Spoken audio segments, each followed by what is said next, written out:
Bienvenido Matías Culfas a la mañana de Punto Uno Stream. Muchísimas gracias por acompañarnos. Buen día, Lisandro, ¿cómo te va? ¿Cómo estás, Matías? Tanto tiempo. Un Muy gusto. bien, muy contento, gusto en verte. Saludos a tu audiencia. Gracias. Bueno, en primer lugar, quiero arrancar casi algo, Matías, por lo obvio. ¿Cómo ves hoy el panorama de la economía nacional?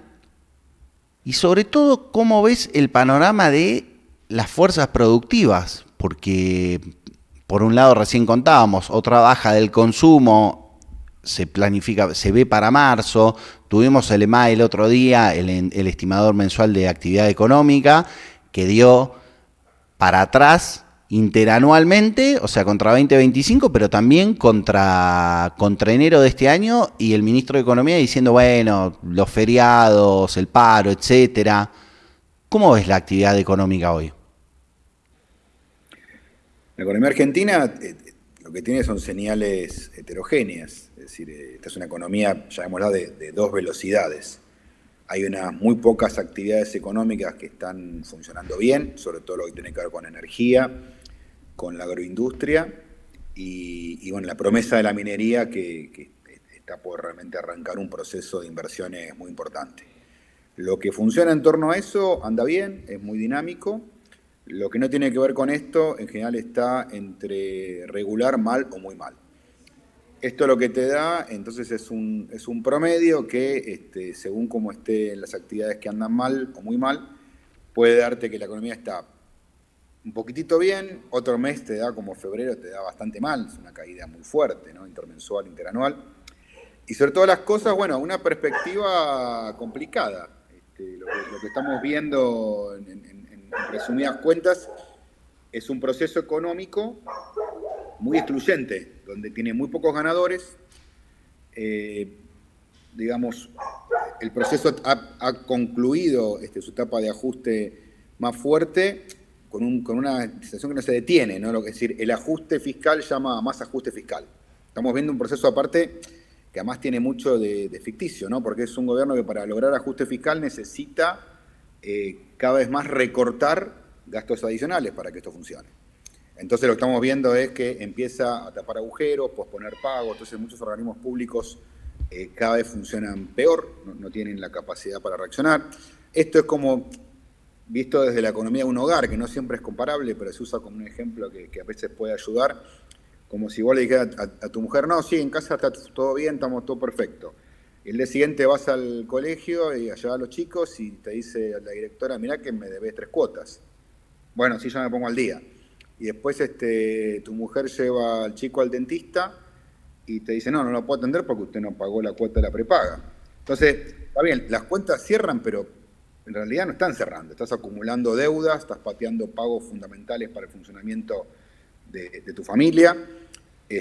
Ni hablar si decís, sí, está bien, uso el auto, pero la verdad el motor está fundido, así que no podemos usar el auto.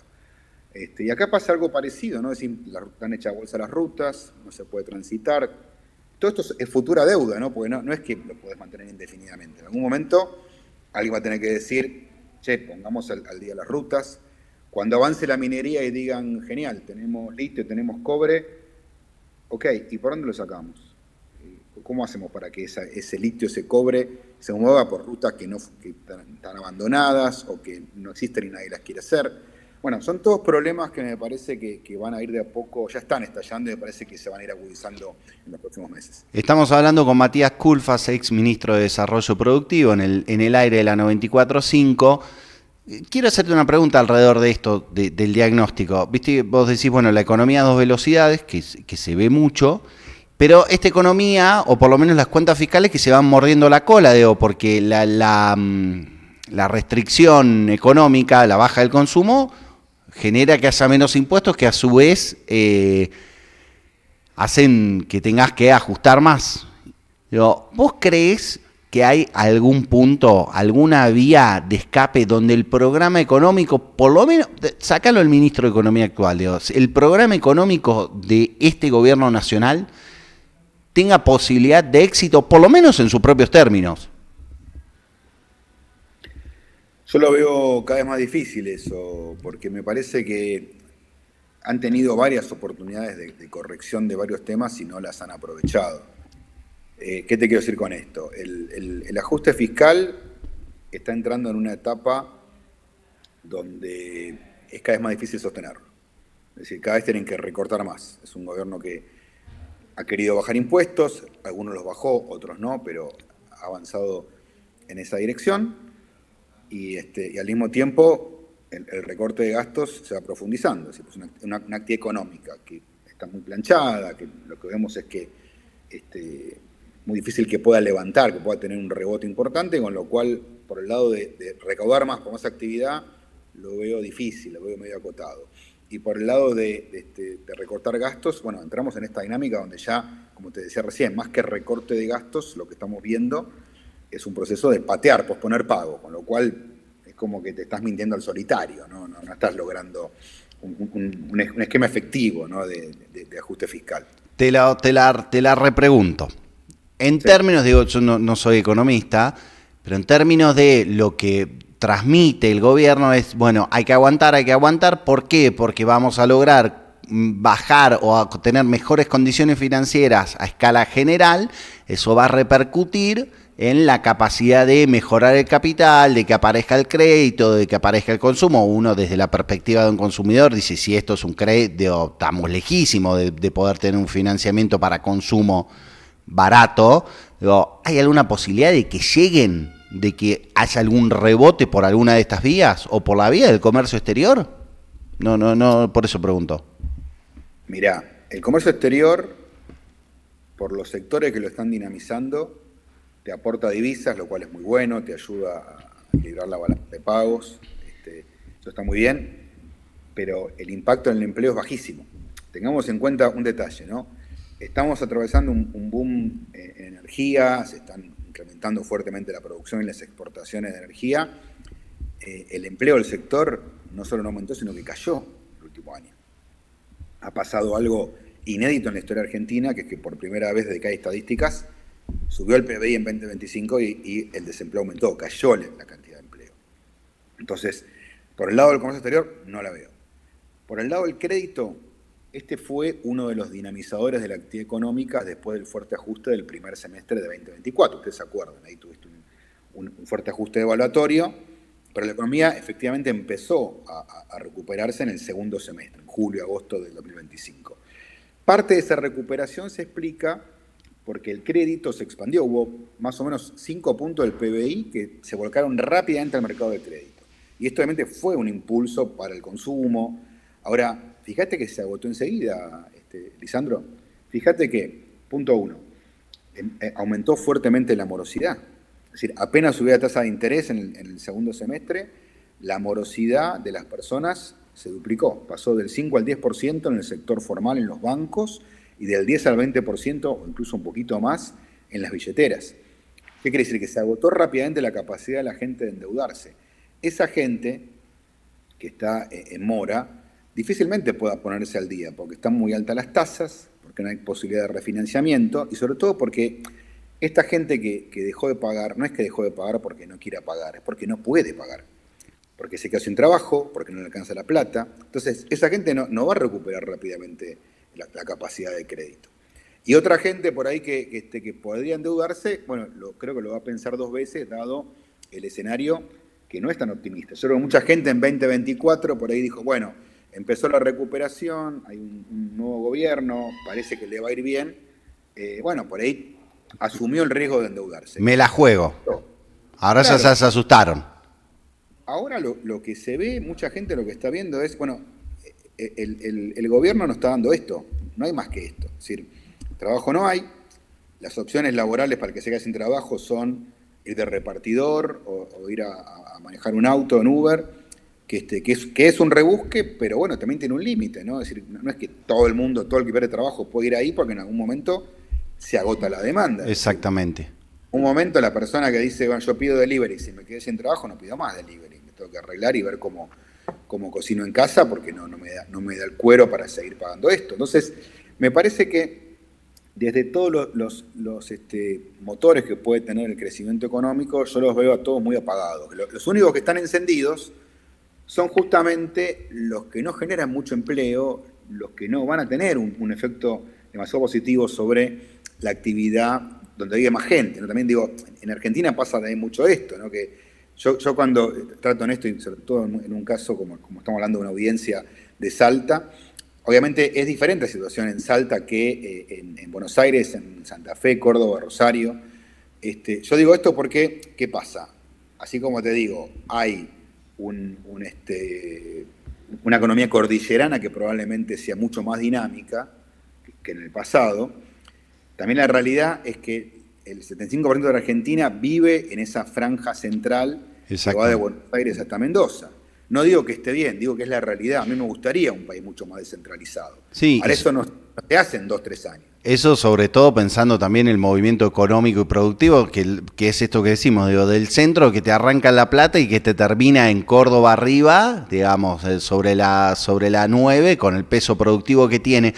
Quiero volver a un tema que vos marcaste recién, o que trajiste, que tiene que ver con lo siguiente, Matías. Hay un profundo debate en la política, incluso entre centro y cordillera en la Argentina, alrededor de la explotación minera, que tuvo un primer debate cuando se debatió el RIGI, que tuvo un nuevo debate ahora con la modificación de la ley de glaciares. Vos tenías una frase, después de última me desmentirás, que a mí siempre me marcó mucho de la cabeza, diciendo, no hay industrias contaminantes, hay tecnologías y procesos contaminantes, y eso es lo que hay que controlar, trabajar. ¿Qué visión tenés? Porque está este encuadre, si querés, muy peyorativo, que dice la economía de recursos extractivistas que no sirve para nada. ¿Qué pensás vos sobre la economía y la producción basada en los recursos minerales? ¿Qué pensás sobre el estado de hoy y hacia dónde hay que ir? Yo creo que el desarrollo de la minería es una oportunidad espectacular para la Argentina. Lo que pasa es que obviamente hay que hacerlo bien, hay diferentes formas de encarar el proyecto minero, y creo que lo que corresponde no es ni demonizarnos, ni tampoco verlo de manera romántica, que todo va a ser genial. Porque efectivamente, mucha gente que critica la minería se agarra de cosas que efectivamente pasaron en América Latina y que han sido muy negativas, ¿no? Hay lugares que quedaron totalmente contaminados, que realmente han tenido malas explotaciones. Como decías recién, efectivamente, hay empresarios malos, hay empresarios que usan tecnologías contaminantes, obsoletas, y eso lo tenemos que rechazar, ¿no? No es que cualquier minería es válida. Ahora, lo que yo estoy viendo, lo vengo estudiando hace muchos años, es que la minería ha avanzado muchísimo, que tiene tecnologías que son muy cuidadosas del medio ambiente, lo cual no significa que no haya que controlar. Tiene que haber controles del Estado provincial, nacional, de la ciudadanía, tiene que haber compromiso, las universidades. Hay mucho para hacer al respecto. Ese es el primer aspecto, ¿no? La buena minería no contamina. Tiene, por supuesto, temas ambientales, pero como todo tema ambiental, en cualquier actividad humana tiene un impacto ambiental, lo que hay que hacer es controlarlo y regularlo. Y la segunda cuestión es el impacto sobre las provincias, sobre las comunidades, ¿no? Es decir, también puede haber una minería que se preocupe por extraer el mineral sin agregarle mucho valor y donde la cantidad de recursos que se mueven, que son muchísimos, ¿no? Porque hay que desde llevar la comida hasta el campamento minero, toda la construcción del proyecto, hasta los equipamientos, pick-ups, etcétera. Bueno, cuanto más de todo esto que estoy diciendo se pueda producir en Argentina, en las provincias mineras, pero también en otras provincias del país, más se aprovecha. Entonces digo, dos cosas. Si vos haces una minería mal hecha, contaminante y sin ningún valor agregado en el país, yo coincido, eso es extractivismo, eso está mal. Ahora, si vos haces una minería que cuida el ambiente, que genera trabajo en las provincias donde hay minería, que busca desarrollo de proveedores, que las industrias de Salta, de Jujuy, de Catamarca, de Tucumán y también de Córdoba, Buenos Aires, Rosario, se beneficien porque le proveen equipamiento, tecnología, servicio de ingeniería, alimentos, bueno, ahí no es extractivismo, eso es un polo de desarrollo que al país le puede generar un beneficio enorme, ¿no? A las provincias, en primer lugar, a Salta, Catamarca, que son creo que las que más se van a beneficiar, pero también a todo el país en su conjunto. Matías, alrededor de esto, que pues, hablábamos de la minería, tu último libro, que es del año pasado, Producir en la nueva era, en la nueva globalización, ¿hacia dónde va el tren del desarrollo y cómo puede subirse la Argentina? ¿Hacia dónde va? Breve, digo, porque asumo digo, que hay un montón para contar, solo leí el libro, es buenísimo, pero digo, ¿hacia dónde va el tren del desarrollo en el mundo y cómo nos subimos? Porque también una de las cuestiones es que nos hemos quedado muy descalzados de los últimos Sí. procesos de generación de capital en el mundo, ¿no?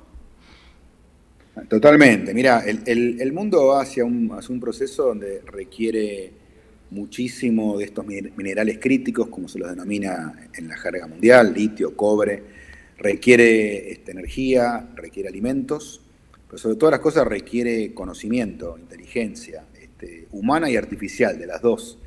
Y Argentina tiene de todo para darlo. El problema es que el modelo de Milei, la forma en que se está subiendo a ese tren mundial, es como un proveedor de recursos naturales, nada más, sin ninguna inteligencia local, sin agregación de valor, con lo cual, en realidad, a ese tren del desarrollo nos estamos subiendo casi como colgados del último vagón. Con lo cual, lo que estamos construyendo, lamentablemente, con este modelo de Milei, es un modelo fuertemente excluyente, para muy poca gente, donde muchos van a quedar excluidos, porque justamente no van a conseguir trabajo, porque los industriales del país no están sido teniendo en cuenta. Hablaste recién del RIGI. El RIGI creo que es una herramienta importante para Argentina. Yo tuve desde el primer momento una posición a favor de un régimen de grandes inversiones. Lo que creo es que la letra con la que se escribió el RIGI está mal, porque entre otras cosas no priorizó justamente la creación de valor en el país, las redes de proveedores, entregó concesiones innecesarias. Ningún proyecto minero, y me consta, yo los conozco a todos, Lisandro, todos estos proyectos mineros no son nuevos, lo que están armando ahora llevan largo tiempo, con todos hablé cuando era ministro, y ninguno pidió que le bajen el impuesto a las ganancias de 35 a 25% la alícuota. Esto claro. Es una concesión graciosa, sin ninguna contrapartida, pero también digo, necesitamos que esas empresas inviertan, se desarrollen, pero también que paguen impuestos para que después se puedan hacer rutas, caminos, escuelas, hospitales, para que el beneficio sea para todos, no solamente para las mineras, ¿no? Parece muy técnico lo que te voy a preguntar, digo, para vos el rey estaba mal en su punto de desgravaciones impositivas o de las licencias con respecto a contratación de personal, digamos, a lo que tiene que ver más con el desarrollo de la cadena, digo, porque hasta incluso era la importación de capital, la amortización rápido, de que podían traer recursos no desarrollados en la Argentina. Es técnico, pero me parece importante, si se quiere, una línea, si tenés una visión sobre esto. Un punto es lo que dijiste al principio, esto me parece que se les entregaron rebajas de impuestos totalmente innecesarias, no había ninguna demanda de que si esto no pasaba no iba a haber inversión, con lo cual me parece que fue una entrega de recursos estatales para nada. Y lo otro es lo que marcabas recién. Yo estoy a favor del desarrollo de proveedores, de facilitar obviamente la inversión minera, pero vos fijate que a los proyectos del RIGI se les facilitó importar los insumos, las maquinarias, libre de arancel. Exactamente. Esto lo que hace es generar un beneficio en contra de la industria nacional, porque no es que la pone en igualdad de condiciones, la pone por debajo a la industria nacional. O sea, si un industrial argentino, supongamos que dice, yo le quiero proveer un proyecto de litio, de cobre en Salta, y quiere importar, por ejemplo, algún componente para después fabricar una maquinaria aquí en Argentina, bueno, ese componente lo importa pagando impuestos, pagando aranceles de importación. Si lo hace una empresa minera directamente, importa el bien final, no paga ningún arancel. Con lo cual, es al revés, estoy beneficiando al extranjero por sobre el nacional. Ni siquiera es que lo ponga en igualdad de condiciones. Yo eso entendería que alguien dijera, bueno, yo quiero que compita en igualdad de condiciones. Pero acá no, acá compite en detraimiento, corre de atrás. El famoso corre de atrás que dicen mucho los industriales y los productores. Matías Culfas, ministro de Desarrollo Productivo, te hago la última. Después de la experiencia del último gobierno peronista, vos has escrito mucho, ha sido un actor fundamental en la previa de la organización del último gobierno. Después ya sabemos lo que pasó. ¿Vos crees que debe haber o puede haber una síntesis? Para vos, el armado político y la visión del mundo para el año que viene en la elección, ¿tiene que ser lo más amplio posible o tiene que tener algún grado de consistencia para que después se llegue un poco más claro sobre qué se quiere hacer en el gobierno? Lo más amplio posible sobre la base de un programa. Ok. Es decir, si vos querés juntar figuritas, personas que supuestamente tienen algún voto o alguna expresión mediática importante, pero que piensan cosas totalmente diferentes, te digo, eso no, porque eso después lo que te lleva es a un gobierno que no puede funcionar. Mejor dicho, previamente, te lleva a que el electorado, la gente, no confíe en eso. Y vos tenés, como ha pasado incluso en la última elección, que había dos precandidatos, y uno decía que el otro era un sinvergüenza, un vendepatria, y decía, bueno, estos son una banda, ¿qué gobierno van a armar? Ya se están peleando antes de asumir.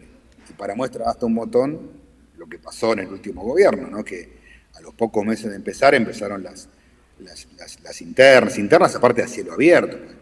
Cualquier gobierno, sí. Me parece genial que un gobierno discuta internamente, que tenga diferentes posiciones sobre un tema, pero bueno, que la salde, ¿no? Como pasa en todo el mundo, yo veo, no sé, el ejemplo más claro acá al lado es Uruguay, el Frente Amplio es una coalición muy grande de partidos, pero bueno, no ves que discutan públicamente y se maten.